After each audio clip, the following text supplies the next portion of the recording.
Hi guys! If you've seen my first video, then welcome back. If you haven't, then you should definitely go watch it to know a little bit more about me.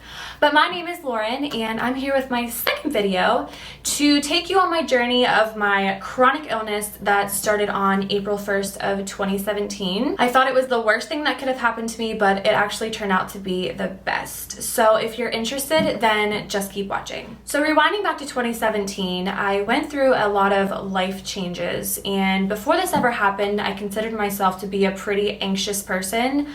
I would have anxiety over the stupidest little things, and I think we can all relate to that. But my husband and I got married in November of 2017, and we shortly went on a honeymoon after that.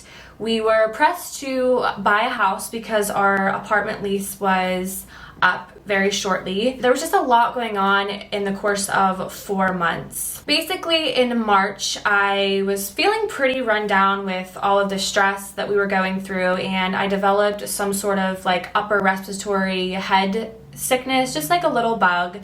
It took me a while to get over, and I finally did. I didn't go see like a doctor or anything about it. I finally was able to just kick it on its own, but it took a while. So about a week after that, around Easter, I was sitting in a restaurant, and keep in mind the sickness, what I thought had been totally gone.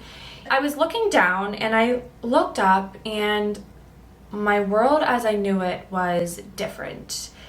And what I mean by that was it almost felt like I was in like a dream type feeling. It was very surreal, almost like my depth perception was like a little bit off. Felt like I was kind of like in a fun house. I kind of ignored it. I was like, oh, maybe I'm tired, it's nothing, and kind of went back to doing what I was doing. I went throughout the day. It kind of came back in waves like here and there, but it never really stuck. So again, I just kind of ignored it. A week went past, and these episodes started to become a little bit more frequent. They were happening more often, and this is when I started to get a little bit concerned. On April 1st of 2017, when this all hit full force, I woke up and it was really hard for me to open my eyes. Again, I just thought I was really tired and run down. I sat up, put my feet on the floor. It felt like my feet was on like sand, or I was like walking on like a soft marshmallow type thing, which is just so strange. And I started to walk a little bit more, and it felt like I was like swaying on a boat, and I couldn't really keep my balance. And then the room started spinning, and I got really freaked out. And then I got this like weird pressure in my head. It felt like my skull was like compressing my brain, and it felt like my eyes were hard to open, like they were contracted in my head, and it was just the weirdest thing. And I felt like almost like disconnected from my body. It was like I found out the formal diagnosis of what this disconnection is called. It's called derealization or depersonalization, and it is a real thing. And it felt like I was just living my life in my body, but through somebody else's eyes. It's a very weird thing. It's indescribable. It's super hard to explain, but that's kind of what I felt. So throughout the day, this didn't let up, and I was getting worse and worse, and I'm like, I need to go see a doctor. I'm not really one to go see doctors, which is not good, but I work in the medical field, so I feel like when people come in with, petty issues, I didn't want to be one of those people, which is wrong. So I went and saw my PCP. She did a couple like eye tests on me, and she says my eyes were not responding correctly. So she said it sounded like I had vertigo and also an inner ear infection, because it also had felt like there were cotton balls like shoved in my ears. Like it felt like in my sleep someone just took like a ton of like stuffing and just like stuffed my ears. They were like super like swollen, and I couldn't hear very well. So she said, I'm gonna put you on an antibiotic and give you some meclizine, which is like kind of like a Dramamine, to get rid of this inner ear thing, if that's what it is. So I was like, okay, fair enough. Like I can live with it. I'll do it. So I went home and I did everything she said. A week went by. Nothing's working. I still feel the same. I still feel very, very strange. And I kind of let it go. I was just busy with work and other things, so I just pushed through it. About a month later, it was the month of May, I was sitting in a restaurant with my mother-in-law and my future sister-in-law, and I was trying to read the menu and it was just really, really hard for me to comprehend. I wasn't like seeing the words correctly, and everything that was so easy for me to do became so difficult, like the most simplest things. And I was sitting there and I'm like, something is wrong with me. Like, I know it. I can feel something is wrong with me. I was looking at the menu and I felt like I was passing out and my vision went tunneled on me. It was just there and it was gone. And I'm a person who gets embarrassed pretty easily, and I'm like, oh my gosh, like I don't really even know. At the time, I really didn't know my future sister-in-law, and I was like, don't pass out, this is gonna be so embarrassing. So I was actually able to kind of like snap myself out of it. I was like pinching myself and like shaking my head, and I was like, don't pass out, don't pass out. And I didn't, which I didn't even know if that was possible, but I did. And they were like looking at me and they were like, you don't look so good, like you look rough. And I was like, yeah, I really don't feel good. I'm trying to like be here and be present, but I just don't feel like it. And they were like, yeah, maybe you should go to the ER. This is like not normal. So I'm like, all right. And reluctantly, I did go. So I go to the ER and they do a couple tests on me, and the doctor said, I want to send you for a stat CT of your head and your brain to make sure that you didn't have a stroke, there's no bleeding on the brain, like anything very acute and terminal, basically critical. So I was like, okay. So I went for that, and I just remember I couldn't even like get off the stretcher onto like the CT table. I was like being assisted by people, and I'm like, you know, for being so healthy your whole life to not being able to like stand up and walk properly, like it's just a really, really bad feeling. So they do a CT in my head, I get back to the room and the results come back and they're fine. So I'm like, great, that's great, but I still don't know what's wrong with me. The doctor said, you know, even though your CT doesn't show anything, I do think there's something going on. I don't think that you're making this up, and I would like you to see a neurologist that I will refer you to first thing on Monday morning. So I was like, all right, that's fine, whatever you think I should do. He called a neurologist personally and said, you need to see this girl, put her on your list, 8 o'clock on Monday. I went to the neurologist on Monday. He did a couple tests on me and he said, you know, I don't think that you have this, but I want to rule out MS. I had heard of MS before, but I never really looked into it. So I was like, you know, can you explain what that is? And he's like, no, I don't think I want to do that. I just think I want to send you for some tests to rule it out, you know, before we even get too excited. And I was like, okay. So what did I do? I went home and never do this. I Googled what MS was. And it is multiple sclerosis, for those of you who don't know. Basically, your body deteriorates, and that's the worst case scenario. People have MS and they live perfectly fine lives. The cases that I were Googling were the worst, and I was like, oh my gosh, I am going to be in a wheelchair within 1 year. I am going to be a vegetable. My life is over. This is what I have, because all my symptoms were matching up to it. I was like, this is what I have. I have MS and this is my life. I wasn't sleeping at night. The neurologist had scheduled me for a MRI of my brain to rule that out, and until I got the MRI, I was not sleeping. I had heart palpitations. I was just so upset because I'm like, this is what I have. I went for my MRI. The results came back and they were negative. Praise the Lord, they were negative. And he said, you know, I really don't know what to do with you from here because your CT was fine, your MR was fine. So I'm going to refer you to an ear, nose, and throat doctor to see if it's like an inner ear problem. So I was like, all right, just ship me to the next doctor. I went to an ear, nose, and throat doctor, and he evaluated me and said, I think you have vestibular neuritis. And I was like, okay, what's that? And he's like, well, it's kind of hard to explain, but it's basically a vague term for dizziness that we're not sure where it comes from. It's just dizziness.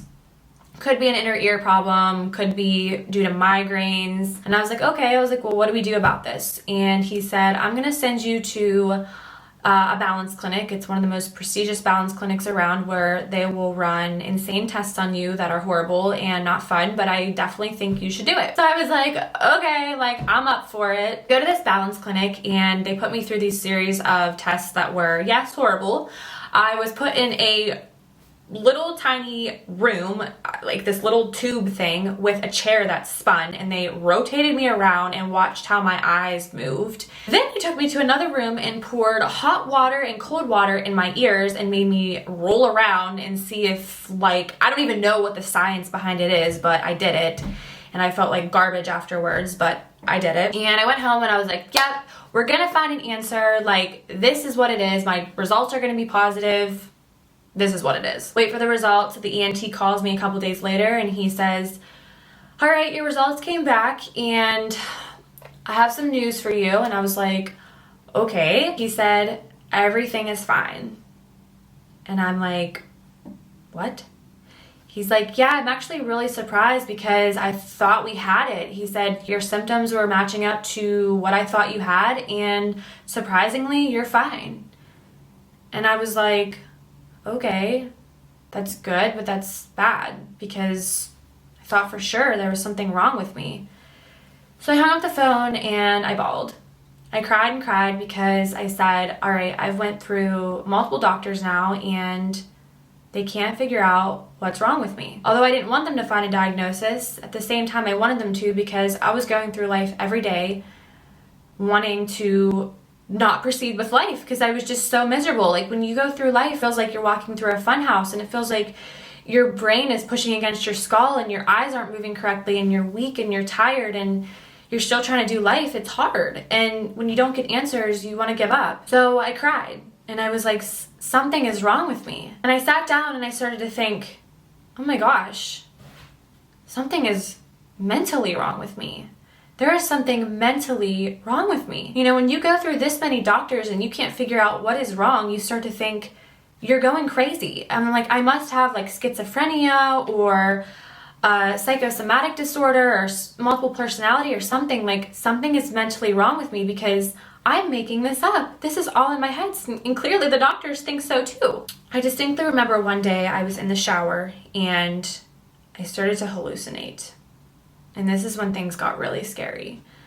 I looked at the ground and it felt like, or it looked like, the shower floor was breathing. And I was like, oh my gosh, there is something wrong with me. I am going clinically insane. I look over to the wall and my shampoo bottles were floating off the shelves. And I started to have what was my first panic attack I've ever had in my life. I couldn't breathe. My chest felt so tight. I was hyperventilating and I'm like, something is wrong with me. I am going nuts. What is wrong? I got out of the shower. I calmed myself down a little bit and I was sitting there getting ready for work and I could see out of the corner of my eye spiders everywhere.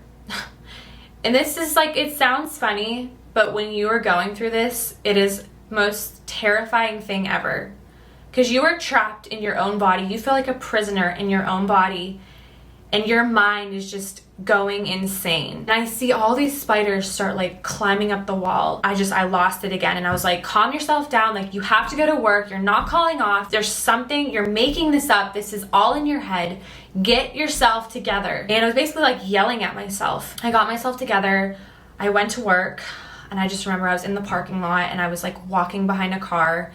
And I literally jumped out of the way because I thought this car was backing up towards me. I looked in the car and there was nobody there. I was literally going crazy. I was hallucinating. This continued on. This went on for a couple days and I went and saw another neurologist. Nothing. Couldn't find anything.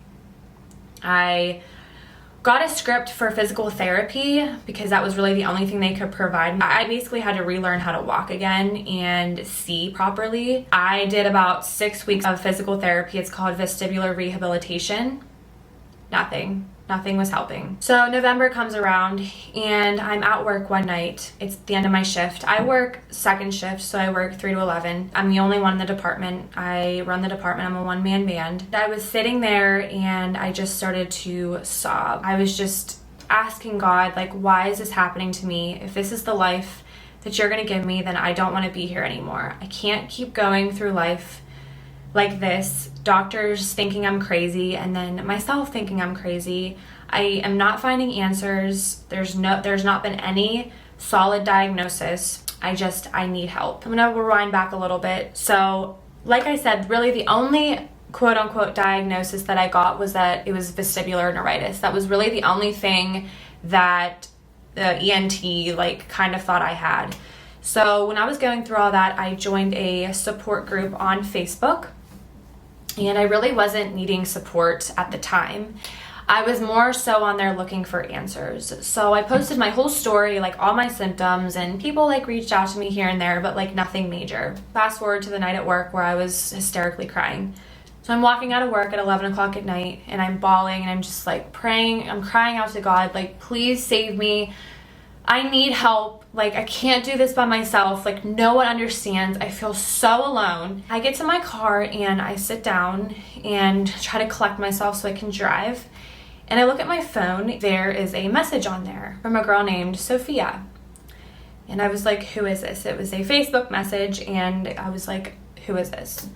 So I open it, and it says, hi, Lauren. I remember this like it was yesterday. It was November 8th. And it says, hi, Lauren. My name is Sophia, and I saw that you're part of the vestibular neuritis support group. And she said, I just want to know a little bit more about you and just what you've been going through. Can you tell me personally through this direct message? And I was like, all right, whatever. Here's one more person that can't help me. I'll just tell her my whole life story. I don't even know who this is, but whatever, here I go. I was very cold and very just salty towards this whole thing. So I tell her everything.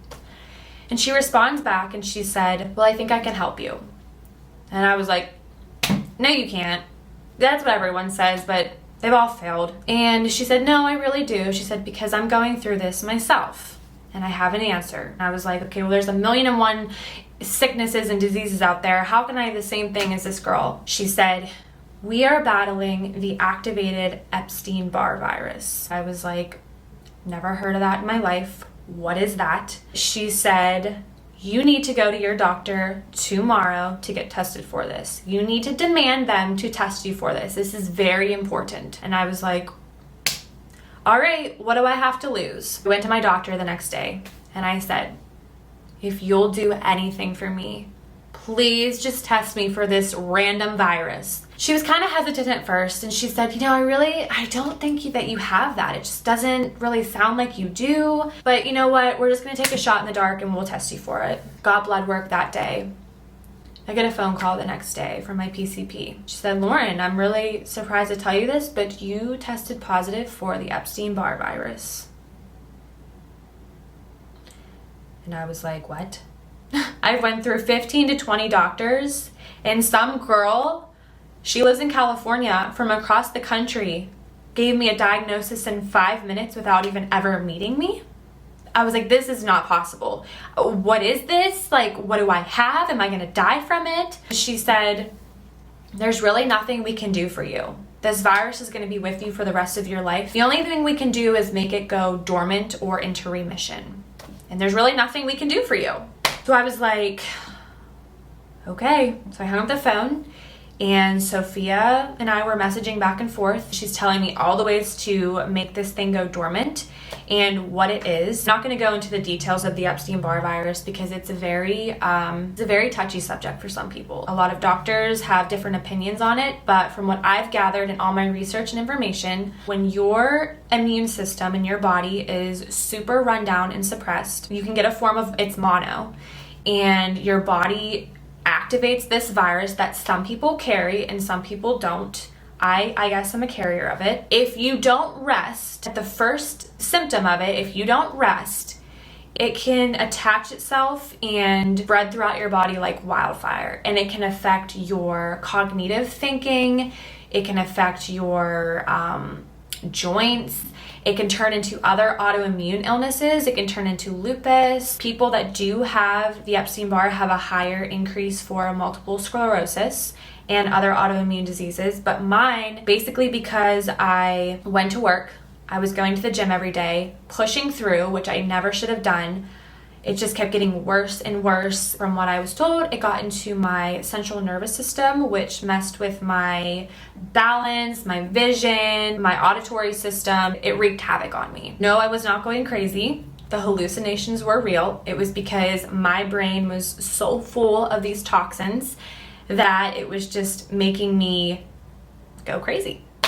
Literally. I went through a whole detox regimen. I got a little bit better, but nothing was really packing a punch. It wasn't going anywhere. I still had lingering, effects, and I was following everything Sophia was telling me to do, and it wasn't letting up. So if you watched my last video, I will tell you that I was a little bit obsessed with the gym. After I did the bodybuilding competition, the gym was my life. It was everything to me. I put everything second and the gym first, and it became an idol for me. I worshiped the gym. Even when I was on my deathbed, or so I thought, I was still going to the gym. And I remember standing at the squat rack trying to squat and bawling my eyes out, because I'm like, how can I go from squatting 200 some pounds to barely the bar? I was exhausted. I was dying. I was killing myself. I remember I was in the shower one day. I don't know why everything happened in the shower, but I guess that's where I have like deep thoughts. I was in the shower one day and I just felt horrible. I just was not getting better. I felt sick, run down, exhausted. Keep in mind, I was still going to the gym every day, and I was crying out to God, and I was just like, God, what do you want from me? I am dying here, and you are just watching me die. I am on the darkest days of my life. I feel so alone. I'm exhausted. My head feels like my skull is going to explode. What is wrong with me? Why aren't you taking this away? And all of a sudden, it's almost like my subconscious was talking to me. I'm not one of those people who believe that God, like in his Morgan Freeman voice, like speaks to you. That's Old Testament, and I don't believe that still happens now. And I've never been one of those people that said, well, when God spoke to me, I don't think God spoke to me. I think he was making me realize what was happening. And it's almost like this voice clicked on in my head and said, you need to give up the gym. The gym is literally killing you. You need to give it up. And I was like, whoa, what is that? Like, what was that? That was not me. Like, why is there like a random like subliminal message in my head saying I need to give up the gym? And I was like, nah, not gonna happen. The gym is my life. Not gonna happen. So I go throughout my day. My husband comes home that night from work and he goes, I was talking to one of my coworkers about everything you've been going through, and he really wants you to see this doctor. He thinks he can help you, and he's a functional chiropractor of neurology. So he's more on like the holistic path of fixing things rather than just to push a drug on you, which everyone wanted to do to me. They wanted to put me on antidepressants and all this like weird stuff, which I refused to take. I was like, no, like he's not going to be able to do anything. No one can. And I was just very cold again to the whole situation. So my husband's like, no, I really think you need to go see him. So I was like, okay, whatever. So I made an appointment, went the next day. I saw him. The first thing he said to me was, you don't know how lucky you are to be here. And I was like, okay, like, yeah, it's what every other doctor said too, because they thought that they could fix me and they can't. And he goes, no, seriously, you don't know how lucky you are to be here. I can fix you. I can help you. And I was like, okay, well, try. He asked me some basic questions. He gets to know a little bit more about me. And I told him that I was super into the gym and it was basically my life and my passion. And he looks at me and says, you need to give up the gym. You need to give it up today. And if you don't listen to me, you're never going to get better. And I was like, okay, God, here it is again. Like, what are you trying to tell me here? He said, you cannot be going to the gym when you have this illness. He says, you are debilitated. You have a disability. You cannot be going to the gym and putting 200 pounds on your back and expect to get better. He says, you need to give it up or else you will be in trouble. You're only going to get worse. I was like, okay, I will. Or so I thought. I went home that day and the next day comes around and I work 3 to 11. So I go to the gym in the morning. My husband's still sleeping. He was off that day. And I'm sneaking around and I quietly put on my gym clothes and I go downstairs and he hears me and he goes, where are you going? And I'm like, I just, to the store. And he's like, in your gym clothes? And I was like, okay. I was like, I'm not gonna lie to you. I was like, I'm gonna go to the gym. I was like, this doctor doesn't know what he's talking about. The gym isn't gonna make a difference. I'm going to the gym. And he goes, no, you're not. No, you're not. I'm telling you right now, you're not going to the gym. And I was like, yes, I am. I'm going to the gym. I don't care what he says. This is my life. I was like, I'm not giving this up. And he sits down and he says, if you'll do anything for me, please do not go to the gym. You were told not to. It is not that important. Please don't go. Sat down and I lost it. Started to cry. And I was like, the one thing that I love is taken away from me. And I don't mean aside from my family and things like that, but I was selfish. I was a very selfish person at this time. It was all about me, and I wanted it my way or the highway. And I told him, I was like, you're taking away the one thing. Sorry, I guess you can only record for 30 minutes on my camera, so it died. But anyway, so back to the gym. It was the one thing that it was my escape. It was the only place that I actually felt sane. I said, okay, God. I said, I'll give it up. I gave up the gym for 2 months, which I've been lifting for almost 7 years, and that was the longest time I'd ever given up the gym. It was the best thing. It was the best thing that I could have done. It was through this time that I became so much closer to God. I was slipping so far away from Him, and it was through this time that I just felt the closest I have ever been. He was calling out to me saying, I died for you. I gave up my life for you. And you're filling yours up with worldly things. Why would you choose your vanity over your salvation? What is that worth? That's worth nothing. Once you die, your life is eternal. Like I said, this life here is so short. He was calling out saying, I was brutally beaten. I was hung on a cross and tortured. I was put in a tomb and rose again for you, so you could have new life. If you could put that much energy into the gym, please just put it in for me. He was calling out for me. I was slipping so far away from Him, and He was pulling me back, and I just kept saying, no, I can't. The gym is so important. I have to look good. You know, like, what is a life if you don't look good? If you're not pretty or you're fit, like, what's life? In reality, guys, there's so much more to life. So much more. Because you see, guys, the Epstein-Barr virus feeds off of exhaustion. It feeds off of your body being weak. And boy, was I physically, emotionally, and spiritually weak. It wasn't until I filled myself up with Jesus that my spirit came back.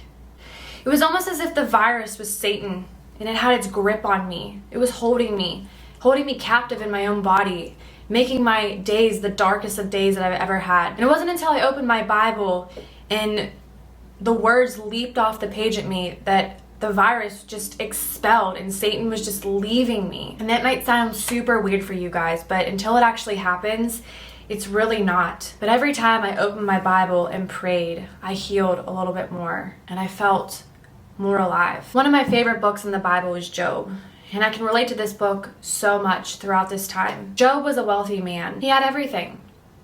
One day Satan came to God and said, God, would Job be just as faithful if you took everything away and if he had nothing? And God said, of course. And Satan said, I don't think so. So God allowed Satan to tempt and to test Job. The only thing that Satan wasn't allowed to do was strip Job of his life. But he stripped him of his possessions and his family. He gave him boils that were horrible and painful. At first, Job resented God, which is what we usually do in hard times. But at the end, he came to realize that it wasn't God. Sometimes when things happen to us, we see right through it. But in reality, it's God being righteous. And that's what we need to look for. In hard times, there's a reason behind everything.